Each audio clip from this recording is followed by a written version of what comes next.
Let's be real. Back then, survival wasn't about collecting gadgets or waiting for some hero to show up. It was do or die.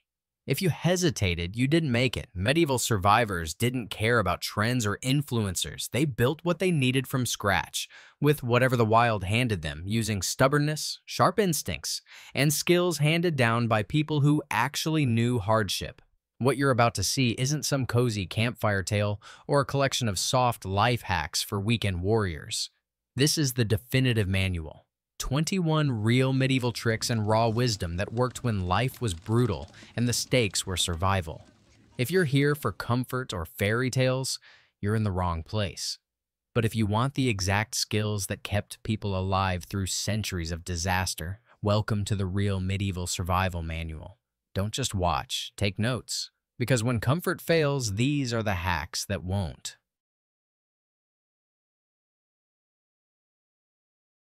Shepherd's sling and slingshot traps. Centuries before rifles and revolvers, survival often came down to rope, leather, and a stone. The shepherd's sling was one of the oldest ranged weapons known to man. Simple, silent, and deadly in skilled hands, it wasn't a knight's weapon. It belonged to herders, travelers, and peasants living far from walls and watchtowers. With nothing more than braided cord and a leather pouch, they could turn smooth stones into airborne projectiles, capable of stunning birds, knocking out hares, or warding off predators. It was a tool of necessity, and it worked. Training with a sling was part of growing up in many rural regions. Boys practiced by hitting tree trunks, fence posts, or even moving targets like fruit thrown in the air. With time, their accuracy became impressive, sometimes lethal. The physics behind it were as elegant as they were effective. By spinning the sling, the thrower built up centrifugal force, then released one end at the perfect moment, sending the stone flying at speeds that could rival early crossbows. But the sling wasn't the only clever hunting tool in the medieval wild. Slingshot traps, known by various local names, were a favorite among peasants and forest dwellers. These primitive devices relied on tension and timing. A sapling was bent and held under strain, often with a snare or trigger mechanism made from string or vine. When an animal stepped into the wrong spot or disturbed the bait, the trap would snap upward, tightening the noose and lifting the prey from the ground. It was quiet, efficient, and reusable. These traps didn't require iron or craftsmanship. They just needed a sharp knife, patience, and a solid understanding of animal behavior. Hunters placed them near burrows, watering holes, or well-used trails. Sometimes they set dozens at once, checking them at dawn to collect whatever the forest had offered. And when paired with other passive traps, like deadfalls or pitfall pits, they became part of a low-tech but high-yield hunting system. What made both the sling and slingshot traps so valuable was their adaptability. Unlike heavy bows or metal traps, they were lightweight, easy to conceal, and fast to repair. If a sling wore out, you braided a new one. If a trap was triggered without a catch, you reset it in minutes. No blacksmith, no forge, just skill and local materials. Even today, these tools are seeing a quiet resurgence among bushcrafters, off-grid homesteaders, and survival instructors. Why? Because they teach something that's easy to forget in an age of gadgets and gear. Survival isn't about having the best tool. It's about knowing how to make the most with what you have. And in that sense, the medieval sling and trap are still doing what they've always done, feeding those who take the time to learn them. Tinderbox and flint striker kits. Fire wasn't just something you made, it was something you carried. For medieval travelers, soldiers, and even villagers heading into the woods, the tinderbox was as essential as a blade or cloak. It was survival in your pocket, a way to start fire when the weather turned, when night fell, when everything was wet and there was no second chance. At its core, the tinderbox was simple, just a small metal or wooden container holding everything needed to spark flame. Inside, a piece of flint, a striker made of carbon steel, and most importantly, tinder. Not just any tinder, but cloth that had been charred in fire, usually linen or cotton, blackened but not burned, ready to catch the smallest ember and turn it into heat. Here's how it worked. You held the flint in one hand, the striker in the other, and struck them together at a sharp angle. Sparks flew, tiny, fleeting, but hot. When one landed on the char cloth, it smoldered, not a flame, but a glowing coal. That coal was then transferred to a nest of dry grass, bark shavings, or animal fur. A few steady breaths, a curl of smoke, then flame. It was slow, deliberate, and deeply satisfying. And it was repeatable, even in cold or damp conditions, if your materials were dry and your hands steady. Every medieval household had some version of this kit. Soldiers carried them in satchels. Travelers tied them to belts. Some were wrapped in leather, others packed in carved boxes, sealed against rain. It was one of the few tools that crossed every social class, from peasant huts to noble camps, because no one could afford to be without fire. More than just heat, fire was light. It was protection. It was a way to boil water, cook meat, sterilize wounds, dry clothing, and keep animals, or worse, at bay. In times of famine or war, knowing how to use a tinderbox meant you didn't have to rely on anyone else.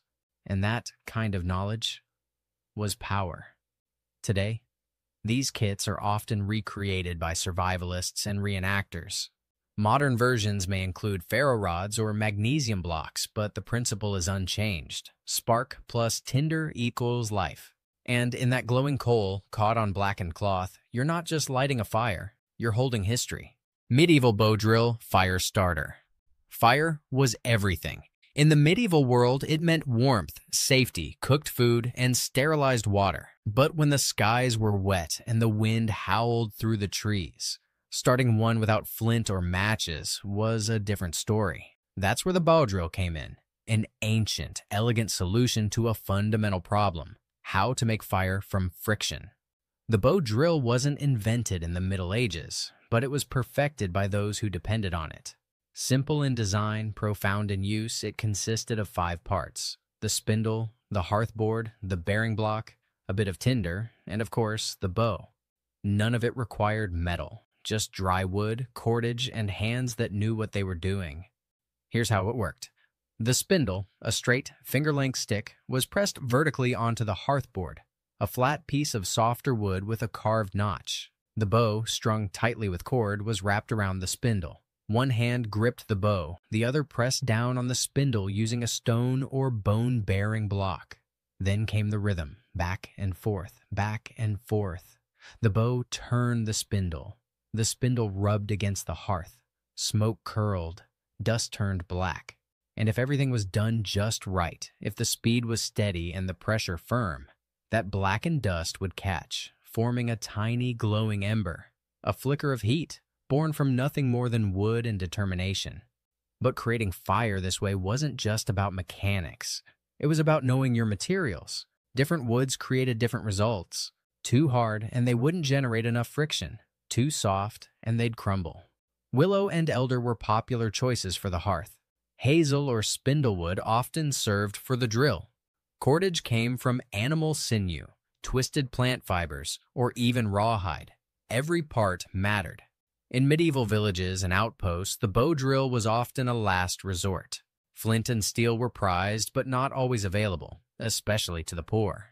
So the bow drill was passed down like a family heirloom, not the tool itself, but the knowledge. Children learned it beside the fire they helped start. Travelers carried pieces of dry hearthboard wrapped in cloth, knowing that if the rains came, the right wood might be hard to find. Today, the bow drill is often treated like a novelty in survival courses. But in truth, it's one of the purest expressions of bushcraft, creating fire without chemicals, sparks, or shortcuts. It demands patience, awareness, and respect for the materials, and in return, it offers the one thing every survivalist needs most. Because once you have fire, everything else changes. A cold night becomes bearable, a raw meal becomes nourishing, and the fear that once crept in with the dark, it vanishes in the light of something you made with your own 2 hands. Folding wooden tripod, cooking plus smoking rack. Before cast iron stoves or steel grills, medieval people had to rely on tools that could be built, broken down, and rebuilt again, over fire, in the forest, or on the move. One of the simplest and most reliable among them was the folding wooden tripod. At first glance, it doesn't look like much, just 3 poles, some notches, and a length of cord. But with that, You get a versatile frame that could cook your food, boil your water, smoke your meat, and even dry your clothes, right in the heart of the wild. Building one was straightforward. 3 straight sturdy branches, typically about shoulder height, were cut and trimmed. Each was notched or sharpened at one end and tied together at the top using strong cordage, vines, or strips of rawhide. When spread out, the tripod stood firmly over a fire, and from its center, you could suspend anything. A clay pot, a metal kettle, a piece of meat, or even a woven basket of herbs or fish. But the tripod's magic wasn't just in cooking. It doubled as a smoking rack, an essential tool in a world without refrigeration. Once game was caught and cleaned, strips of meat were hung from crossbars laid over the tripod's shoulders. A low, smoldering fire below, usually fueled by damp wood, herbs, or moss, would send up smoke that dried and preserved the meat over hours or days. It was one of the few ways to keep food edible through winter, war, or travel. In coastal or forested regions, people added horizontal slats and wove racks between the legs, creating makeshift smokers or drying shelves. Fish, mushrooms, roots, everything that could spoil was given a second life with smoke and airflow. The tripod could be set up in minutes, taken down in seconds, and used again wherever it was needed. It didn't rust, it didn't warp, and if it broke, you made another. This simplicity was key in a medieval world where time and materials were always limited. You didn't need nails, metal, or tools beyond a hatchet and a bit of skill. You didn't need to be strong, just clever. And because it folded, it could travel with you, whether you were moving camp, following a herd, or just finding better shelter after a storm. Modern bushcrafters still use the wooden tripod for all the same reasons. It's efficient, sustainable, and endlessly adaptable. Add a hanging chain and you've got a modern twist. Swap out the wood for bamboo or birch and you can adapt to different environments. Want to go ultra primitive? Use twisted plant fiber or bark as rope. But the essence remains the same. Fire below, survival above. In every era, the tripod reminds us that the best tools aren't always bought. They're built. From scavenged limbs and scorched rope, medieval people created a kitchen, a smokehouse, and a survival system that still works today. Because when your shelter is the wild and your pantry is whatever you've caught, every stick counts. Before cold storage was even a concept, there was ingenuity. Medieval people knew that preserving food wasn't about technology. It was about temperature, airflow, and time-tested tricks passed from one hungry winter to the next. That's how they built early refrigerators from clay and turned simple holes in the ground into life-saving pantries. The clay pot refrigerator, sometimes called a zier pot today, relied on one basic principle: evaporative cooling. 2 clay pots, one inch to the other, with the space between filled with damp sand. As water evaporated through the porous outer pot, it pulled heat away from the inner chamber, dropping the temperature inside. Place this in the shade, keep it wet, and you had a surprisingly cool container, enough to preserve milk, vegetables, even leftover stew for days longer than open air would allow. It sounds like magic, but it's simple physics. In medieval towns, these clay coolers were used in markets and homes alike. Farmers kept cheese or butter cool on warm days. Herbalists stored poultices and infusions. Fishmongers kept their catch fresh until it could be salted or cooked. You didn't need a river or snow, you just needed clay, water, and the wisdom to use both right. But when winter came, or when you needed to store things for the long haul, the strategy shifted underground. Root cellars and storage pits were as old as agriculture itself. Peasants dug them near the house or barn, lining the walls with straw, stone, or wood. These pits took advantage of the Earth's stable temperature, keeping food cool in summer and above freezing in winter. It was a natural refrigerator, powered by the planet itself. Inside, they stored root vegetables like turnips, parsnips, and carrots. Cabbage heads were wrapped in cloth. Apples were laid in layers of straw. Even smoked meats or grains were stored here, protected from rodents by sealed lids or lifted shelves. The key was moisture control.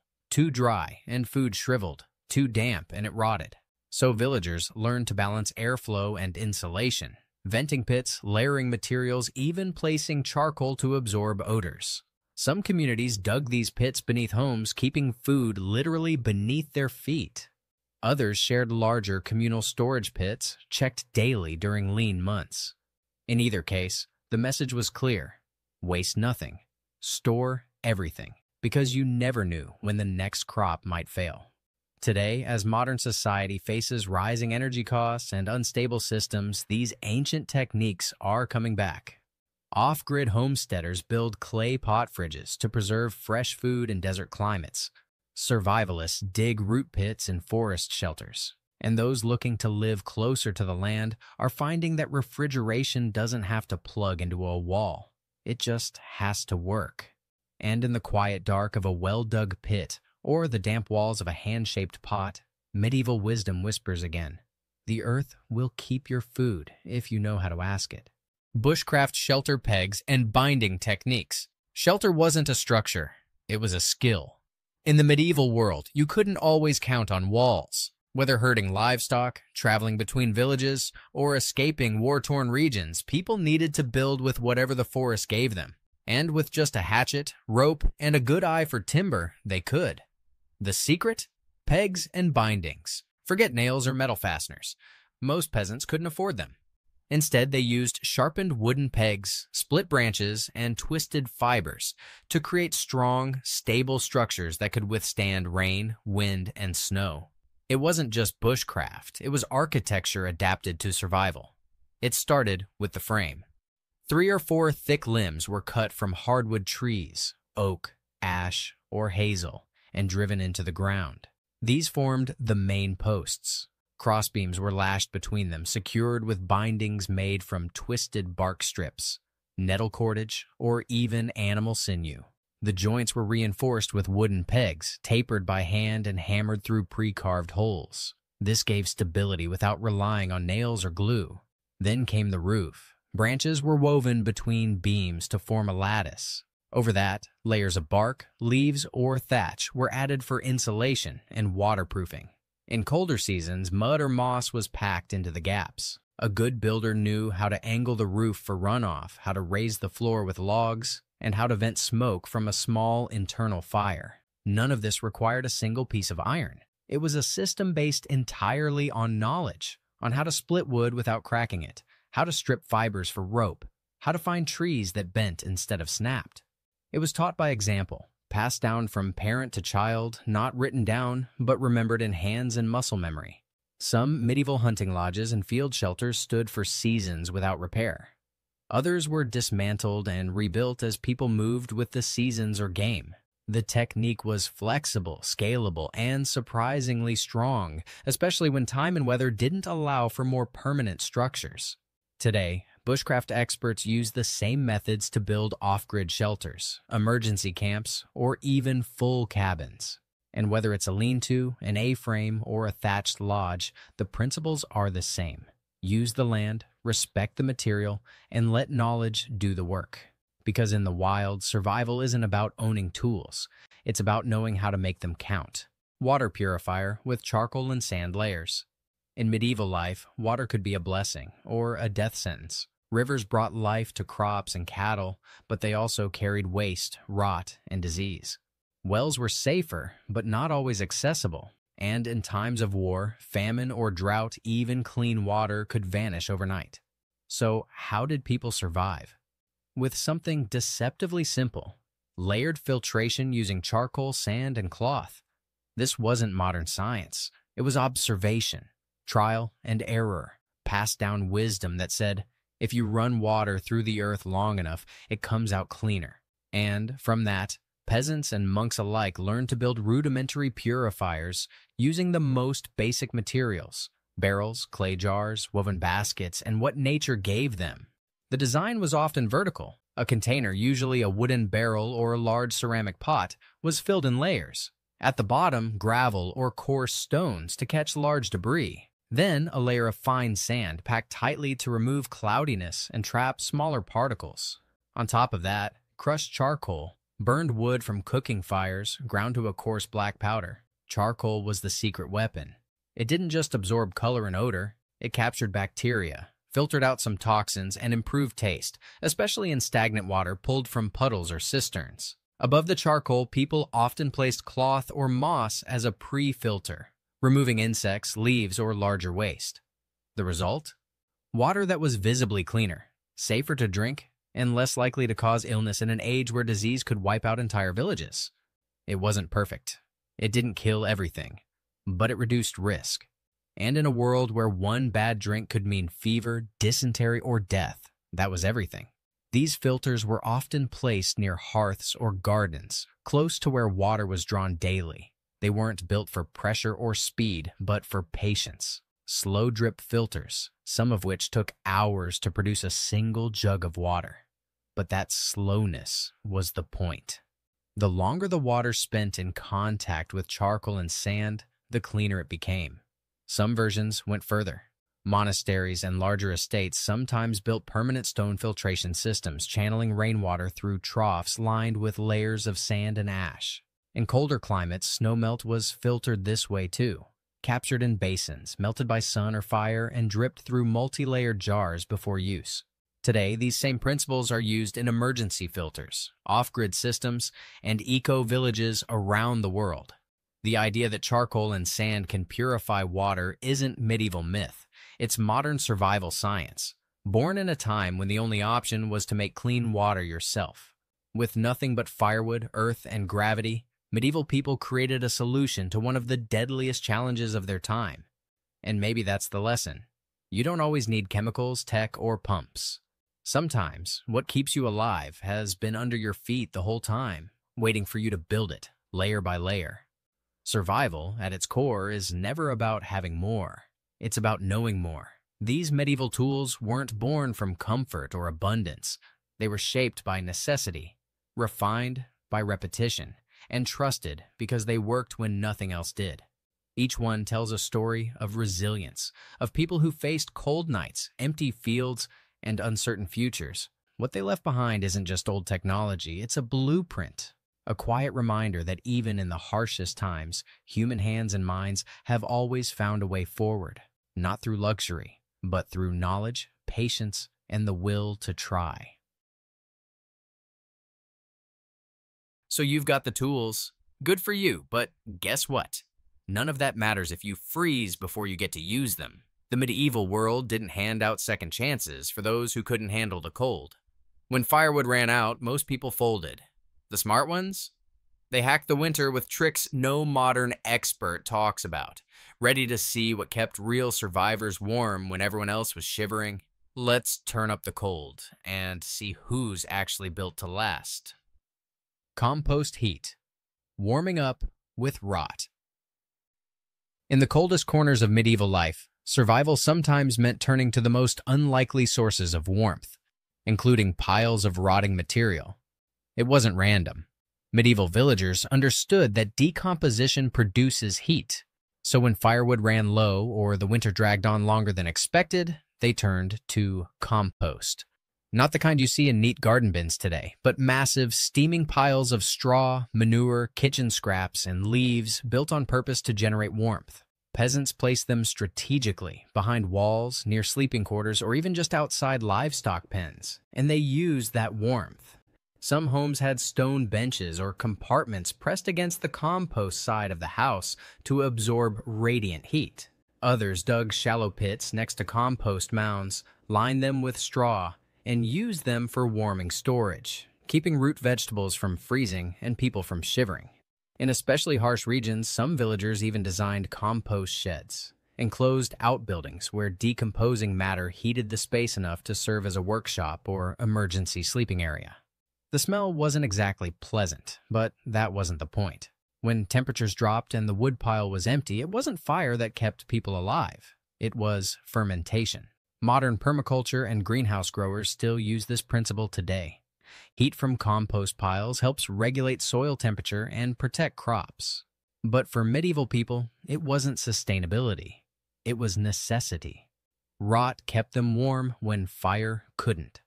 Baked clothes, preheating what you wear. When your house is freezing and there's no fire to spare, you don't try to heat the air, you heat your body.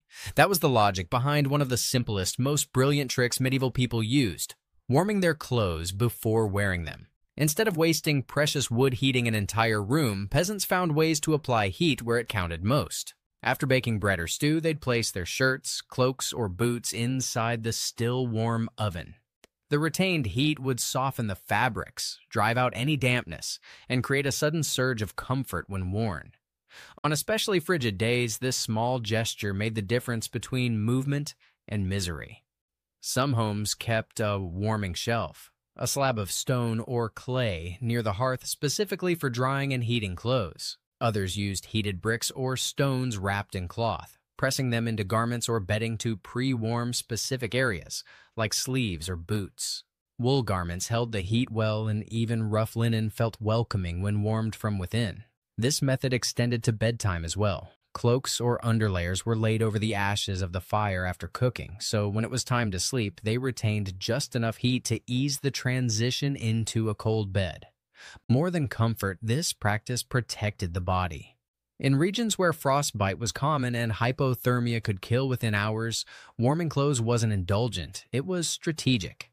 It helped muscles stay limber, kept fingers from stiffening, and gave people the psychological edge to get through the worst months. Today, we use electric blankets and heated floors. Back then, it was just a warm tunic pulled from a bread oven, and sometimes that was enough to carry you through the cold. Dark stone heat banks. Passive solar heating, before it had a name. In the medieval world, not every village was blessed with endless firewood. But sunlight? That was free. And some of the cleverest heating tricks came not from fire, but from how they used the sun itself. Without understanding the science of thermal mass or infrared absorption, medieval people had already mastered a primitive version of what we now call passive solar heating. The method? Simple, silent, and surprisingly effective. They used dark stones to soak up sunlight during the day and release it slowly after nightfall. Homes and outbuildings were often constructed with dark-colored stone or earth-based materials, not just because it was available, but because it worked. South-facing walls, where the sun hit hardest in winter, were either darkened with soot or built from materials that naturally absorbed more heat. Inside the home, benches, low stone ledges, or even walls themselves were warmed throughout the day simply by exposure to light. Some villagers took this idea further. They arranged small courtyards with flat black stones specifically positioned to catch sunlight, especially in winter when the sun hung lower in the sky. At night, these stones emitted stored heat, keeping the surrounding air just a few degrees warmer, enough to make a difference in drafty kitchens or sleeping areas. Others used what we'd now call solar traps. Glass panes made from sanded horn, oiled paper, or animal membrane stretched over frames. These let sunlight pass but trapped warm air inside small window alcoves. It wasn't high-tech, but it was highly effective. The science would come centuries later. But medieval families already knew. If you couldn't make a fire, you could borrow heat from the sun and store it in stone. The warmest room wasn't yours. To modern ears, it sounds unsanitary or even desperate. But in the Middle Ages, sleeping near animals wasn't a last resort. It was an intentional heating system, one that required no firewood at all. Livestock produced constant body heat, especially cows, pigs, goats, and even chickens. So instead of isolating them in cold barns, many peasant homes were built with integrated stables, placing animals under the same roof, often separated only by a low wooden partition or packed earthen wall. This wasn't random. Builders knew what they were doing. Heat from animals, especially large ones like oxen or cows, would radiate into the living space, warming the air and sometimes even the floor, especially if the animals were kept slightly lower in elevation, in a shallow pit.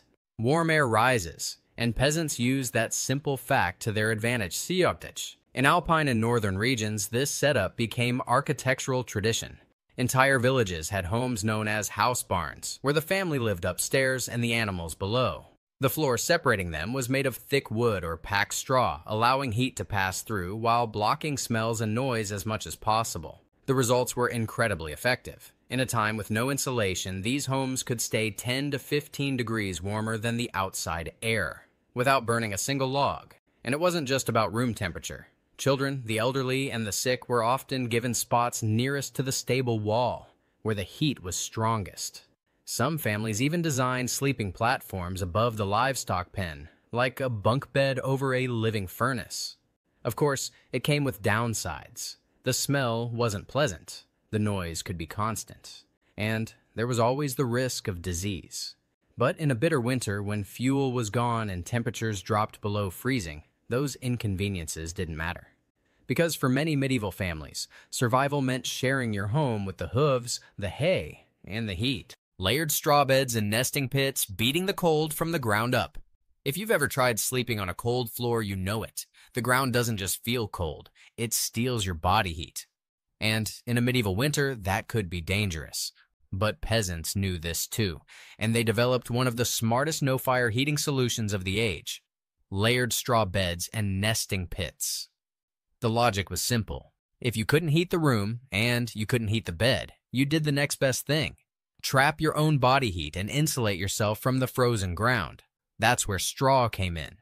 It was cheap, abundant, and shockingly effective. Straw bedding wasn't just a loose pile on the floor. It was layered carefully, sometimes over a base of packed earth, rugs, or even discarded clothing. Families built up thick nests of straw, topped with animal skins, wool blankets, or rough-spun linen. The idea was to create an insulated cocoon, a personal thermal pod centuries before sleeping bags.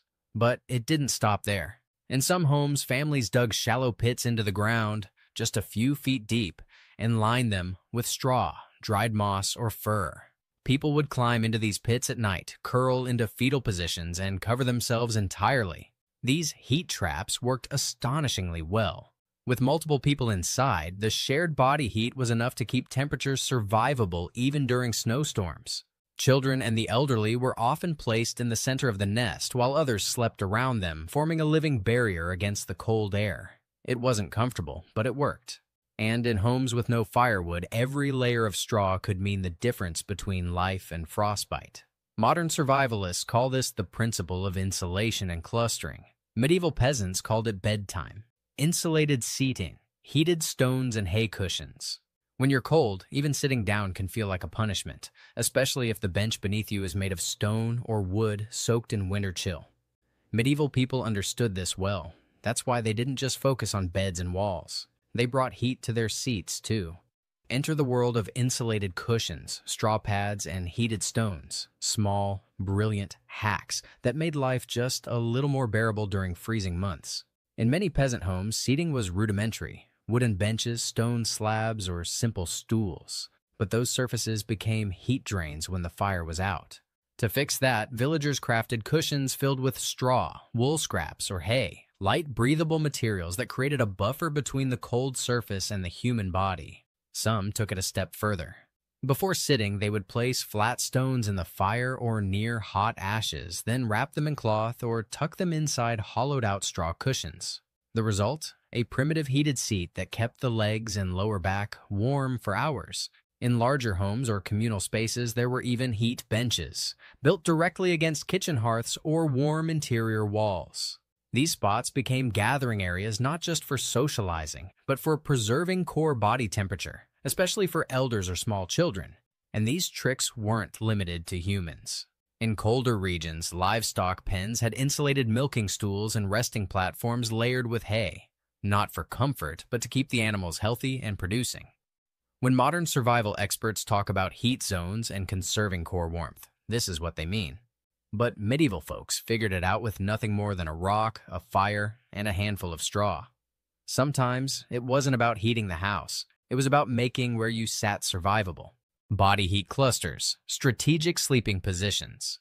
When temperatures dropped and there was no firewood left, medieval families didn't rely on blankets alone. They relied on each other.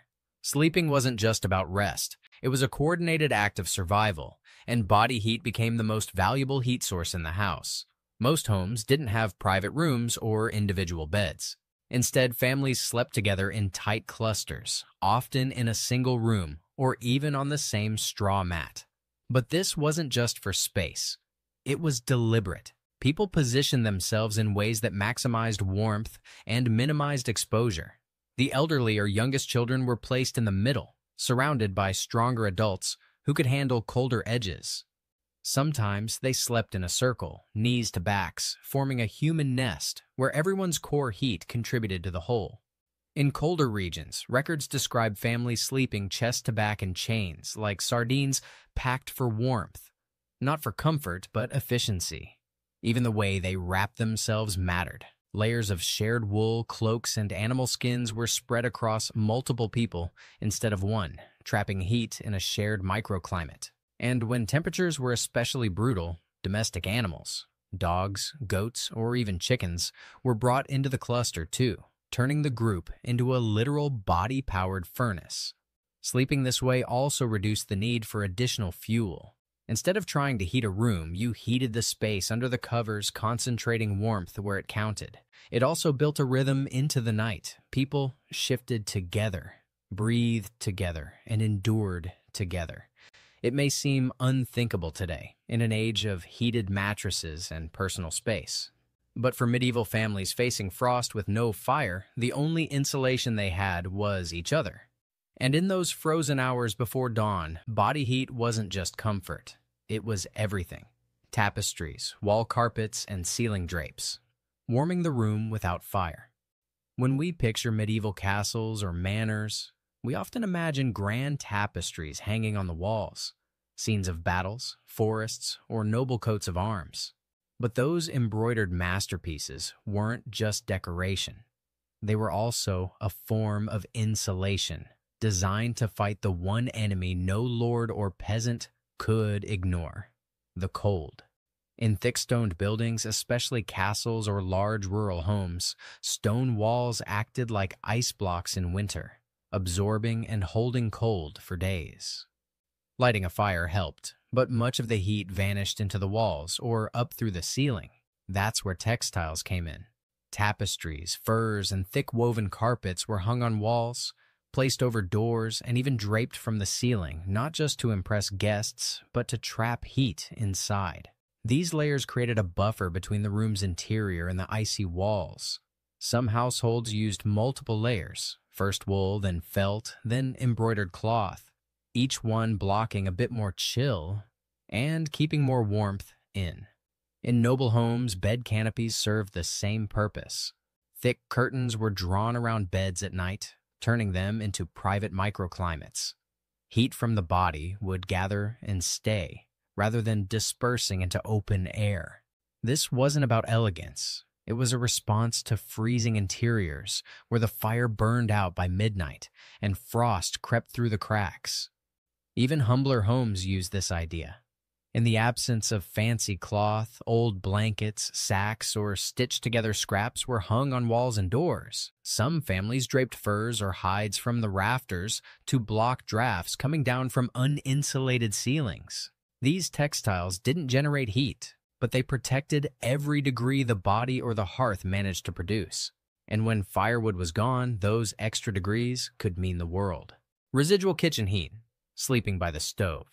In a medieval home, the kitchen wasn't just a place to cook.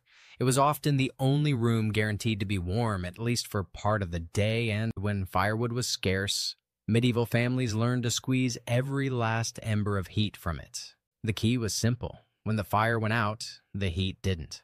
Stone hearths, brick ovens, and even iron cauldrons retained warmth for hours after cooking was done. So instead of wasting precious wood to heat other rooms, people brought themselves closer to where the warmth already was. Some homes had built-in benches along the hearth wall, where family members, especially children or the elderly, would curl up to sleep once the evening fire had burned down. In smaller cottages, the entire family might lay bedding right on the kitchen floor, huddled around the last warmth of the stove or fire pit.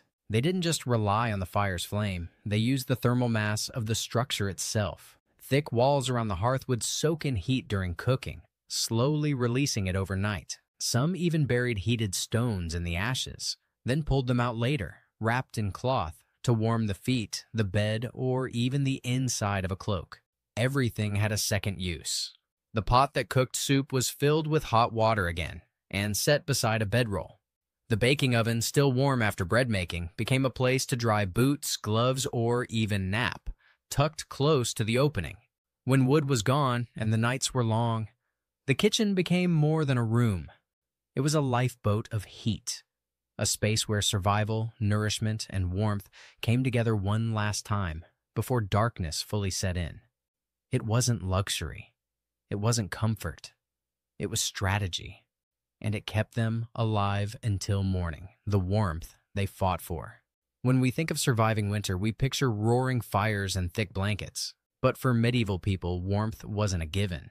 It was something they earned day by day through cleverness, resourcefulness, and sheer will. They used compost as heaters, slept in nests of straw, shared warmth with animals, and captured sunlight in stone. Their lives weren't comfortable, but they were creative. And in a time when firewood ran out, they didn't give up. They got smarter. Today, with power grids stretched and winters growing harsher, staying warm is a win until your stomach starts fighting back. Turns out you can't outsmart winter on an empty gut. The medieval world didn't feed you just to keep you comfortable. Every bite was survival engineering, tough, unglamorous, and built to last longer than most kings. Ready to find out what real endurance tastes like? Let's see what medieval soldiers actually ate when there was nowhere left to run and nothing left to lose.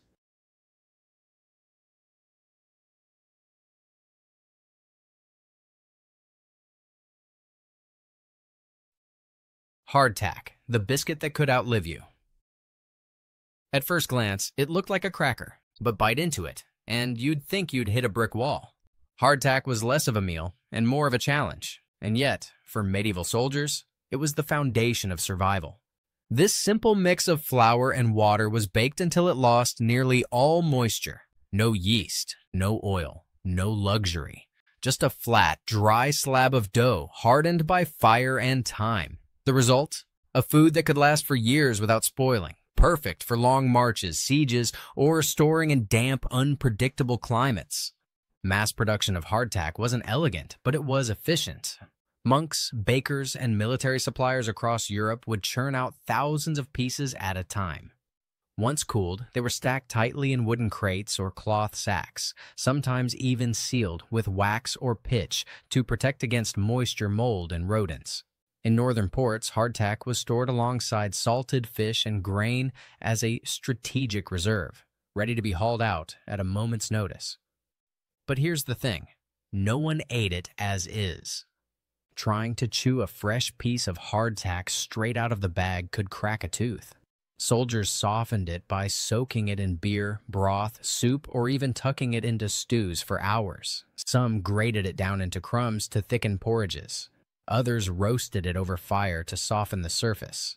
A few even smashed it with the butt of a sword just to break it into edible pieces.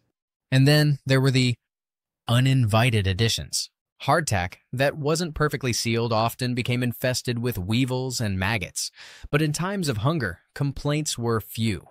Soldiers joked that the bugs just added protein. They'd tap them out, eat around them, or when desperate, ignore them altogether. Despite its flaws, hardtack wasn't just a medieval invention. Centuries later, during the Napoleonic Wars and the American Civil War, soldiers ate nearly identical versions. Museums today still display pieces over 150 years old, fully intact, still technically edible. Modern militaries and survivalists use similar concepts, high-calorie, shelf-stable rations that can survive heat, cold, and time. Some preppers even bake their own hardtack today, storing it in mylar bags with oxygen absorbers, just like medieval troops stored it in waxed cloth or barrels.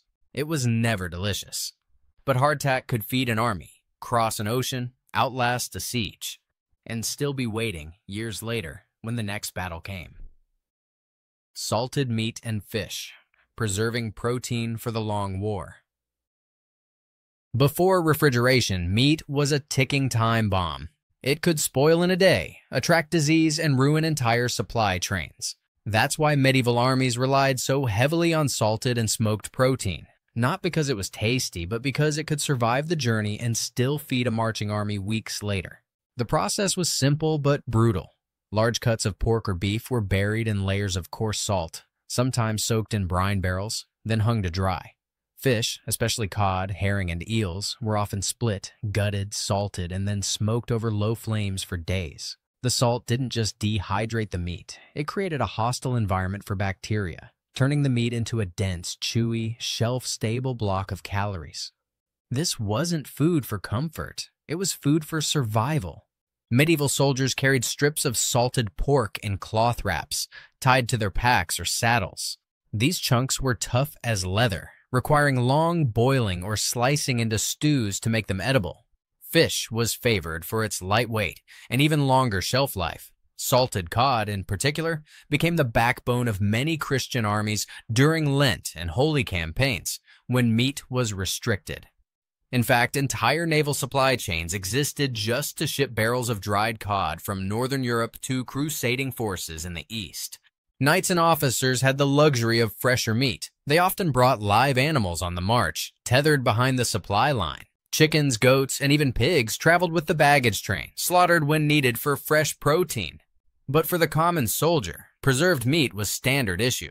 There was no telling when the next proper meal would come, so every bite counted. The downside? Salt was expensive. In some cases, salted meat doubled as currency, especially in isolated outposts or during sieges. Soldiers could trade it for favors, protection, or even weapons. A small barrel of beef could be worth more than gold if no fresh supplies were coming. And just like hardtack, salted meat could turn. If stored in poor conditions, it might rot from the inside out. The surface would look fine until it was cut open and a wave of stink and slime hit. Still, in desperate times, it was often eaten anyway. Modern military rations echo these strategies: jerky, canned meats, vacuum-sealed fish. We just gave them better packaging. But in the medieval world, salt and smoke were technology. And without them, entire campaigns would have collapsed. Cheese, butter, and travel fat. In medieval warfare, fat wasn't a luxury. It was life-saving fuel, dense, portable, and critical for long-term survival on the road. And unlike bread or meat, which could mold or spoil, well-aged cheese and rendered fat could go the distance. Hard cheeses were the real heroes here. Made from sheep, goat, or cow milk, they were pressed, aged, and sometimes coated in wax or ash to preserve them. The harder and saltier the cheese, the better it traveled. Wheels of cheese could be stacked in barrels, wrapped in cloth or waxed leather, and carried for weeks without refrigeration. They were sliced, melted into stews, or eaten in small chunks with bread, delivering protein, fat, and salt in a compact, stable form. Butter, though more delicate, still found its place on the march, especially in colder climates where spoilage was slower. Soldiers in Northern Europe stored salted butter in earthenware pots or hollowed-out animal horns sealed with cloth or wax. Some carried small skin bags filled with ghee-style clarified butter, which could be melted into porridge or used to fry hard bread into something remotely comforting. But the true powerhouse? Rendered fat, lard, suet, and tallow. It wasn't just food, it was multifunctional survival gear. Soldiers used lard to fry grain cakes, seal containers, and waterproof leather gear. In extreme cold, fat was rubbed on skin to protect from frostbite. Some units even made war candles by combining tallow with rags for emergency light or heat. Fat was also a weapon of endurance. One spoonful could deliver more calories than a handful of grain. In harsh winter campaigns or prolonged sieges, fat-based rations were often all that stood between collapse and survival. When combined with grains or dried fruit, they created makeshift energy bars, dense bricks of nutrition that needed no fire to prepare. And like salted meat, fat was currency. A pouch of lard or a chunk of hard cheese could be traded for boots, a blanket, or even protection during lean times. It was food, fuel, and bargaining chip all in one. Today, nutritionists talk about good fats, slow digesting fuel, and functional calories. But medieval soldiers already knew, if you wanted to fight tomorrow, you needed fat today. Dried legumes and soup stones. They were cheap, they were light, and they were everywhere. Dried legumes, like lentils, peas, and broad beans, were some of the most practical rations a medieval army could carry.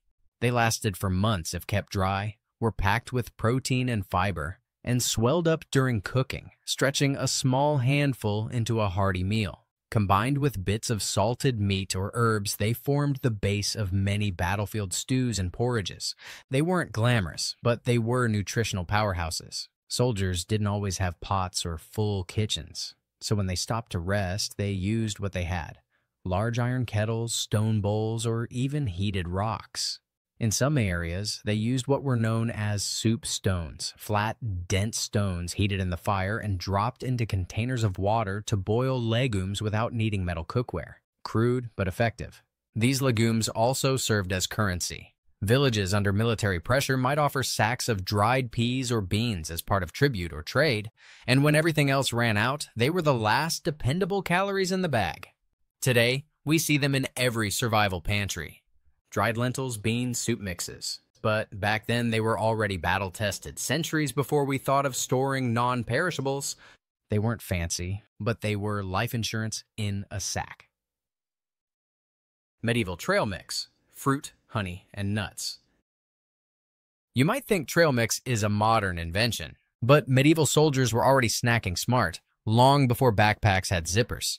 Fruits like figs, apples, pears, and grapes were dried in the sun or by fire. This preserved their natural sugars and allowed them to be stored for months. Add a handful of crushed nuts, seeds, or roasted grains, and you had a calorie-dense mix that required no cooking and traveled well. But there was a secret weapon in the mix: honey. Soldiers and supply caravans used it not only to preserve fruits, but to boost the sweetness and natural antibiotic properties of the food. Some rations were essentially medieval fruit bars, mashed figs or dates mixed with ground almonds and coated in honey. Others rolled dried fruit in fat and herbs, forming dense nuggets of portable energy. This wasn't just dessert. It was medicine, fuel, and morale in one bite. And it wasn't only for foot soldiers. Officers, monks, and even traveling merchants carried variations of this mix. It kept the mind sharp, the stomach calm, and the body moving. Today it sounds like something off a nutrition label. Dried fruit, natural sugars, good fats. But 800 years ago it was just called lunch, beer and liquid bread. In medieval armies, water was dangerous. Polluted, stagnant, and filled with bacteria, it could make a soldier sicker than the battle itself. So instead, they drank beer every day. Not the strong hoppy ale we know today, but something called small beer, a low-alcohol, lightly fermented brew that was safer than water and full of calories. Made from grains like barley and rye, small beer was often consumed warm, slightly cloudy, and full of sediment. In a way, it was liquid bread, nutritious, hydrating, and cheap to produce in large quantities. Soldiers carried it in leather flasks, ceramic jugs, or wooden barrels rolled along with the supply carts. Monasteries and army camps brewed it in bulk. Even children and monks drank it. And because the alcohol content was low, it could be consumed throughout the day without dulling the senses, just enough to keep you hydrated, alert, and moving. For the nobility, there were stronger brews, wines, and even herbal meads, believed to restore strength and warm the body before battle. But for the average soldier, a sip of beer was both protection and nutrition. Today, we carry filtered water and electrolyte packets. They had barley, yeast, and survival instincts. Beer wasn't a vice. It was a vital tool of the medieval ration kit. Spice was medicine, not just flavor. In medieval warfare, spices weren't just about taste. They were about survival. Black pepper, garlic, mustard seeds, ginger, and dried herbs were often carried in small leather pouches or hollowed horns. They weren't luxury items on the battlefield. They were essential tools to keep soldiers healthy. Why? Because spices had real functions. Garlic was known to cleanse the blood and fight infection. Ginger helped with digestion and nausea. Mustard was used to stimulate appetite and ease joint pain. And pepper, it made bland rations edible and masked the smell of meat that had started to turn. In a world without antibiotics or refrigeration, this made spices as valuable as weapons. Officers and knights often carried more exotic spices, saffron, clove, cinnamon, brought in through trade or crusade routes. But even common troops knew how to crush wild herbs into stews or sprinkle dried greens into porridges to keep their bodies functioning in brutal conditions. These were early forms of functional nutrition. No pill bottles, no supplements, just a handful of dried leaves and ground roots, keeping armies moving, healing, and digesting under the worst conditions.